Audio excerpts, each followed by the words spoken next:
Before this story begins, there's something you should know about me. I'm not what humans would call a guardian dog. I wasn't trained to patrol fields or protect livestock. I don't wear a working vest, and I don't stand watch over herds under open skies. I'm a Chesapeake Bay Retriever, a water dog, a working breed bred for cold mornings, steady nerves, and loyalty that runs deep in the bones. But Mama calls me her guardian anyway, not because I was taught to be one, but because I am one. I watch the doors. I listen when the house settles at night. I notice when Mama's voice changes, when her shoulders slump, when her heart feels heavy, even if she doesn't say a word. I don't guard sheep or land. I guard her. I guard our home. I guard the quiet moments. I guard the space where love lives. So when you hear this story told through my eyes, remember this. A guardian isn't always the one who stands between danger and the world. Sometimes a guardian is the one who stays, the one who notices, the one who loves so deeply that watching over their family becomes instinct. That's who I am. My name is Hunter, and this is our New Year's story. I don't believe in accidents. Not the way Indy does, anyway. Like the world is a big toy box and everything that happens is just another thing to pounce on. I believe in patterns. I believe in sounds that don't belong and smells that shift, and the way Mama's shoulders sit a little higher when her thoughts get heavy. I believe the wind talks. I believe the house has a heartbeat. And I believe the end of the year is a strange time, because humans pretend it's just a number changing, but their hearts act like it's a doorway. I learned that by watching, by being the kind of dog who watches. Mama calls me her old soul. She says it like it's a compliment, and I take it like a job title. Because it is a job, being the steady one, being the sentinel, being the one who notices when the air in the room is a little different. That night, the last night before the new year, the air was different. Not bad, just full, like the world was holding its breath.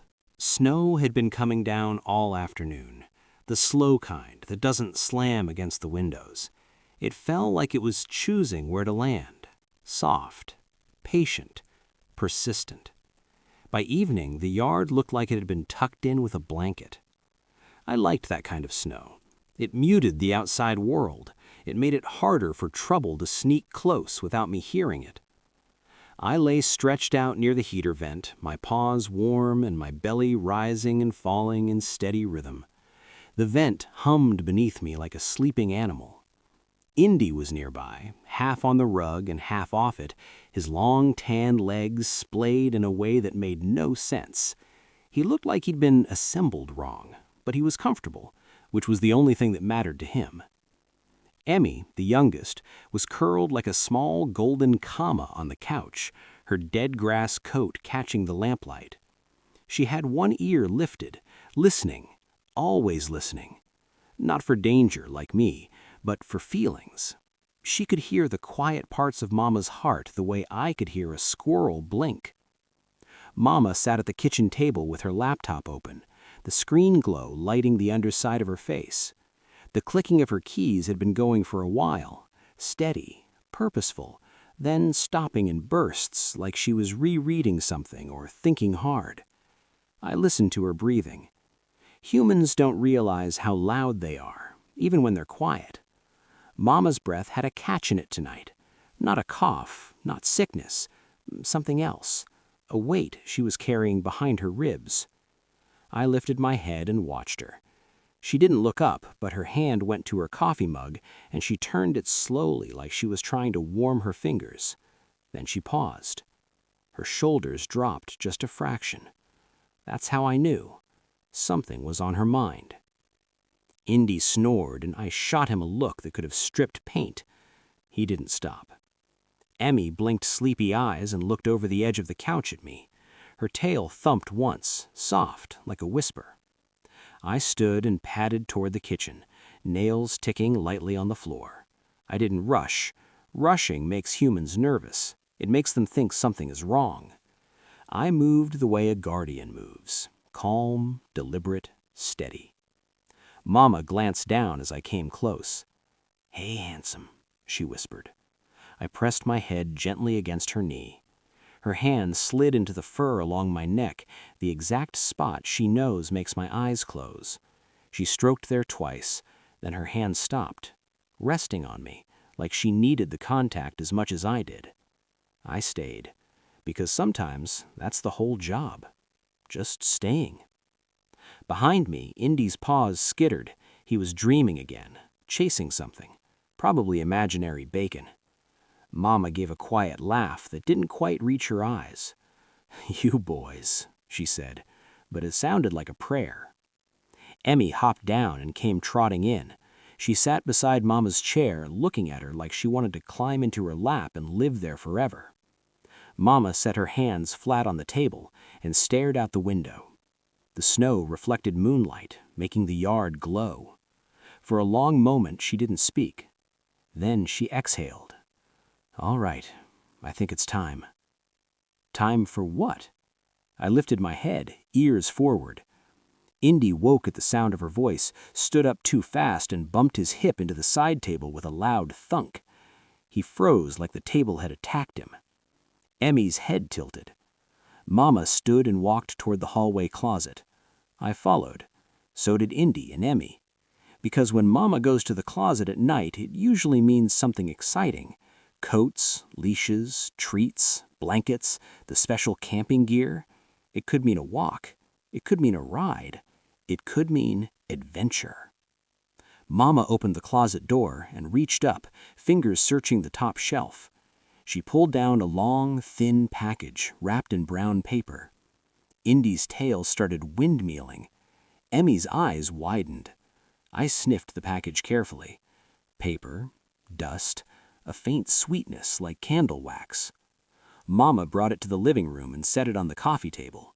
Then she looked at us, all 3 dogs gathered like a council. "New Year's tradition," she said, "something I've wanted to do with you 3. Her voice softened on the last words. I watched her face closely. Whatever this was, it mattered to her. Momma peeled the paper back, and inside were white lanterns, soft, folded, delicate. Gold snowflakes printed along the sides, little flecks of shimmer catching the lamplight. Lanterns? My ears lifted.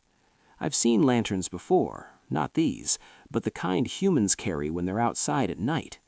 Light meant warmth. Light meant safety. Light meant someone was awake and watching the dark. I approved. Indy leaned in too close and sniffed so hard the lantern crinkled. Emmy gasped. She always makes the smallest noises when her heart feels full. Momma smiled at Emmy. "These are wish lanterns," she said. "We're going to write something we hope for and let them rise into the sky." Indy blinked. Emmy's eyes got shiny. I stayed still. Not because I didn't care, because I did, but because I didn't trust my own chest. Hope is a dangerous thing for a guardian dog. It makes you picture futures you can't control. It makes you imagine time moving forward whether you want it to or not. And time is the only thing I can't chase down and hold. Momma sat on the floor with a marker. "Okay," she said, "one for each of you, and one for me." She handed Indy a lantern. He immediately tried to put it in his mouth. "Indy," Momma laughed, pulling it away, "no eating the wishes?" He sat back with a guilty grin like he was proud of himself for thinking of it. Momma handed Emmy hers. Emmy held it with 2 paws like it was something holy. And then Momma held one out to me. I didn't take it right away. I stared at it. The paper was thin, fragile, like a leaf, like a snowflake. Momma watched me, her eyes soft. "I know. You take everything seriously." I took the lantern gently between my teeth and set it in front of my paws. No crinkles, no tearing. Momma stroked my cheek. "Good boy." Then she began writing. Indy bounced in place while she wrote his wish. He couldn't sit still long enough to watch the letters. Emmy watched like every stroke mattered. I watched too, not the marker, but Momma's hand, the way it moved, the way her fingers trembled once, just slightly. Momma wrote Indy's wish first. More sunshine road trips. Indy barked like he understood every word. He did understand road trips, at least. The minivan camper, the windows cracked, the scents flying in like a parade. He loved the idea of motion. He loved the idea of next. Momma wrote Emmy's wish. Emmy leaned so close her nose almost touched the ink. More cuddles, more laughs, and more family nights together. Emmy's tail thumped softly. She looked like she might melt. Then Momma looked at me. The marker hovered. "What do you want, Hunter?" she asked quietly. The room went still. Indy paused mid-wiggle. Emmy's ears lifted. The heater vent hummed. Outside, the snow fell. I stared at Momma. My wish? I had 100 wishes, but most of them were things Momma couldn't control. That's the problem with wishing. So instead, I chose the one that mattered, the one that was the core of every other wish. I moved closer to Momma and pressed my forehead against her shoulder. She understood. She always does. Momma's breath hitched just a little. Then she nodded and began to write. For my family to stay safe, healthy, and together, no matter what.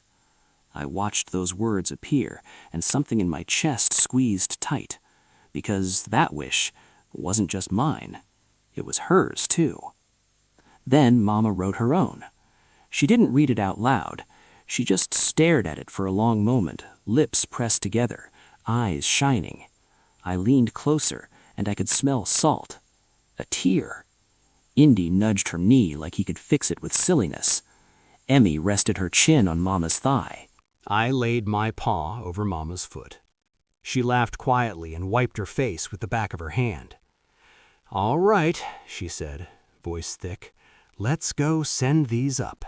Momma put on her winter coat and boots. She didn't rush. She moved like she was trying to make the moment last. Indy spun in circles like a tornado. Emmy pranced with careful excitement. I stood by the door, waiting, the way I always do, making sure the outside world was ready for them. Momma opened the door and cold air rushed in.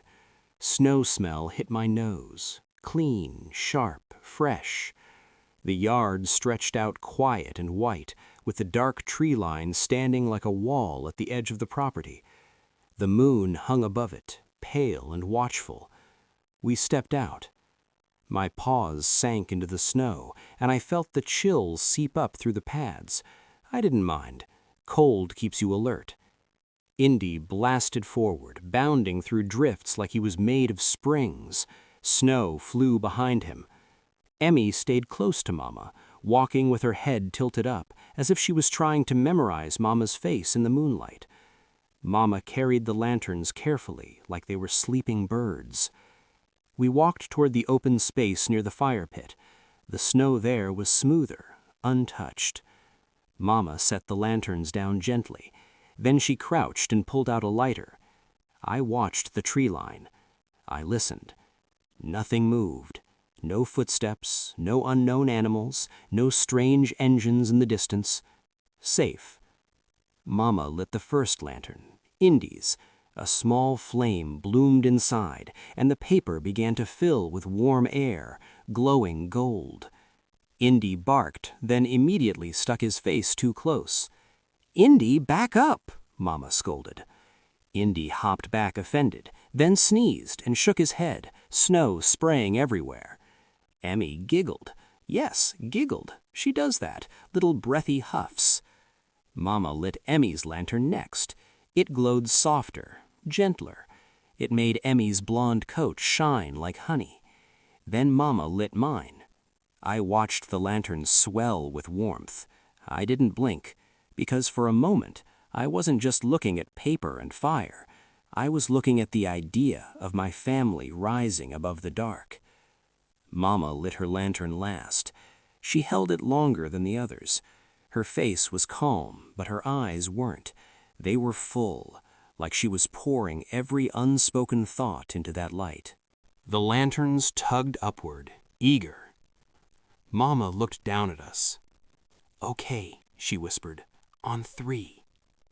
Indy bounced in place, ready to shove his into the sky like it was a rocket. Emmy pressed close to Momma's leg, trembling with excitement. I stood on Momma's other side, solid as a post. 1, Momma said. The snowflakes fell slowly, drifting past the lantern light. 2. Indy let out a small whine, impatient. 3. Momma released Indy's lantern first. It shot upward fast, wobbling, zigzagging like it had too much energy. "That's mine," Indy barked proudly, as if he was pushing it with his mind. Momma released Emmy's next. It lifted slowly, graceful, like it was careful with its hope. Then Momma lifted mine. She held it just a second longer. I looked up at her face, and in that moment I understood something sharp and painful and beautiful. Momma was making wishes too, not just on lanterns, but in her heart every day. Wishing time would slow down, wishing bodies wouldn't age, wishing love could be a shield. Momma released my lantern. It rose, steady and strong, not fast, not shaky, just upward. I watched it climb. Momma released her lantern last, and the 4 lanterns drifted up together, small golden stars rising into the night. Indy barked at them like he was sending them off. Emmy's eyes shone like she was watching a miracle. I stood very still, my chest tight, because I knew what lanterns were really for. They weren't magic. They didn't change time. They didn't stop storms. But they did something else. They reminded us that even in the coldest night, we still choose light. We stood there, the 4 of us, watching the lanterns climb until they were nothing but specks. Momma's hand found the top of my head and rested there. "You okay, big guy?" she whispered. I didn't answer with words. I answered the way I always do. I leaned into her. I stayed close. I watched the yard. But inside my chest, something softened. Indy bumped his shoulder into mine. "You see it? We did it!" Emmy pressed her side against Momma's leg and sighed like her whole body had finally relaxed. The lanterns disappeared into the clouds, and the sky went dark again, but it didn't feel empty. It felt like a promise had been made. Momma turned toward the house. "Let's go in," she said. "It's almost midnight." We walked back across the snow. Indy ran ahead and then ran back, unable to contain himself. Emmy stayed close to Momma like she was glued there. I took the rear. Always, because the guardian walks last. At the door, Momma paused and looked back at the sky once more. Her breath puffed white. Her eyes shone, and she whispered something I didn't fully hear, but I felt it. It was the sound of a human trying to be brave. We went inside, warmth wrapping around us, the heater hum welcoming us back. Momma kicked off her boots, then sat on the floor with us. She hugged Indy first. He wiggled and licked her face. She hugged Emmy next. Emmy melted into her arms like she'd been waiting all day. Then Momma looked at me. I don't always cuddle like the others. I'm not as floppy. I'm not as needy. But Momma opened her arms, and I stepped forward, slowly, deliberately, and I pressed my body against hers, letting her wrap her arms around my neck. Her cheek rested on my head. Her breath warmed my fur, and she whispered, "Thank you." For what? For being me, for being her guardian, for being the one who watches. I closed my eyes, because for a moment I let myself wish too, not just on paper, not just in the sky, but deep in my bones.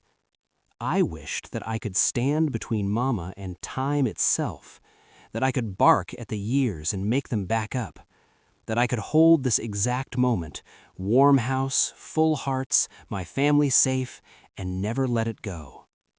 But wishes don't work like that. So instead, I made a promise, the kind of promise a dog can keep. I promised that no matter what year it was, I would keep watching. I would keep guarding. I would keep loving. The clock ticked closer to midnight.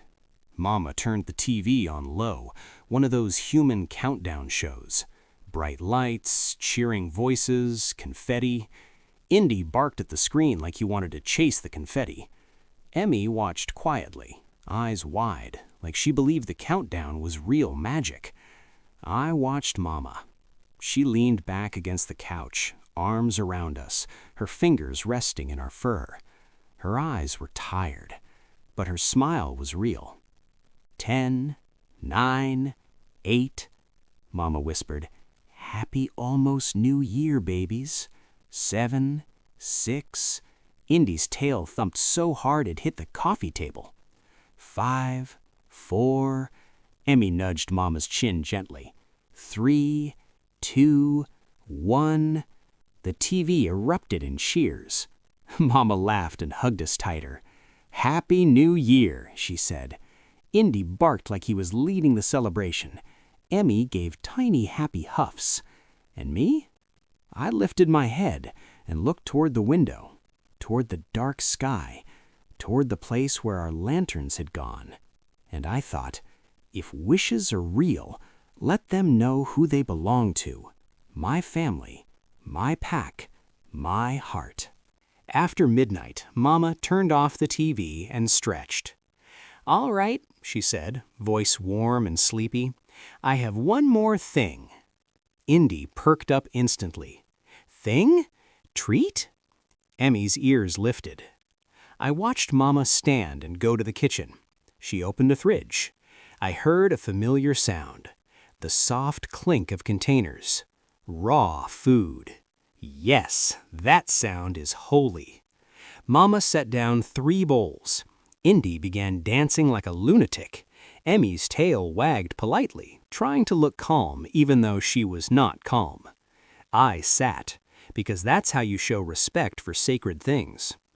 Momma filled each bowl carefully. New Year's feast, she said, for my best friends. She set Indy's bowl down first. He dove in like he hadn't eaten in a year. She set Emmy's next. Emmy took a bite, then looked up at Momma like she wanted to say thank you before she continued. Then Momma set mine down. I ate slower than the others because I like to savor, because I know things don't last forever. Momma watched us eat, smiling, and I realized something. Maybe humans make lantern wishes because they can't control the future. But dogs? Dogs make promises with their bodies, with their presence, with the way we show up every single day. The new year didn't need to be perfect. It just needed to be ours. Later, when the bowls were licked clean and the house was quiet again, Momma turned off the lights one by one. She left the Christmas tree on, though, soft twinkle lights glowing. We all gathered in the living room. Indy flopped down with a satisfied groan. Emmy curled into the crook of Momma's legs, and I lay at Momma's feet, my head facing the door, because that's where I belong. Momma rested her hand on my shoulder. You know, she whispered, almost to herself, I think this is going to be a good year. I listened to her heartbeat, steady, warm, real. Outside, snow continued to fall, covering our footprints, erasing the past, smoothing everything into clean white. And in the quiet, I felt something that made my chest loosen. My wish wasn't up in the sky anymore. It was right here, in the warmth of the house, in the scent of my family, in Momma's hand on my fur, in Indy's ridiculous snore, in Emmy's soft sigh. This was the miracle. Not the lanterns, not the fireworks, not the calendar. The miracle was that we had each other. And as my eyes drifted closed, I made one last vow to the new year. Whatever comes, I will meet it first, because that's what a guardian does. And because I love them.